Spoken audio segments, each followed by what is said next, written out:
মাত্র 42 run. Team ইন্ডিয়ায় কেন ব্যর্থ বৈভব সূর্যবংশী? সামনে এলো 5 বড় কারণ। আন্তর্জাতিক ক্রিকেটে দুর্দান্ত সূচনার আশায় মাঠে নেমেছিল তরুণ ওপেনার বৈভব সূর্যবংশী। ঘরোয়া ক্রিকেট, অনূর্ধ্ব-19 এবং আইপিএল অসাধারণ পারফরমেন্সের পর জাতীয় দলে সুযোগ পেলেও ইংল্যান্ডের বিরুদ্ধে প্রথম 3টি টি-20 প্রত্যাশা পূরণ করতে পারেননি তিনি। 3 ম্যাচে তার সংগ্রহ মাত্র 42 রান।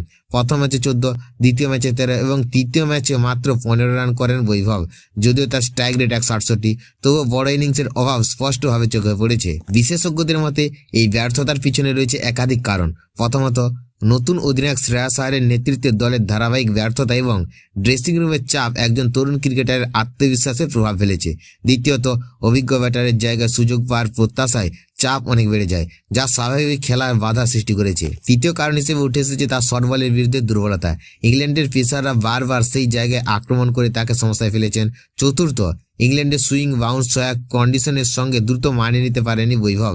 শুরুর থেকে বড় শট খেলতে গিয়ে নিজের উইকেট হারিয়েছেন। সবশেষে ম্যাচের পরিস্থিতি অনুযায়ী ইনিংস গড়ে তোলার পরিবর্তে অতিরিক্ত আক্রমণাত্মক মানসিকতায় তার জন্য বড় সমস্যা হয়ে দাঁড়িয়েছে। তবে এত অল্প সময়ে কোনো তরুণ ক্রিকেটারের বিচার করা ঠিক হবে না। প্রতিভা নিয়ে কোনো প্রশ্ন নেই, অভিজ্ঞতা বাড়ার সঙ্গে সঙ্গে এই ভুলগুলো শুধরে তিনি ভবিষ্যতে ভারতের অন্যতম নির্ভরযোগ্য ওপেনার হয়ে উঠতে পারেন।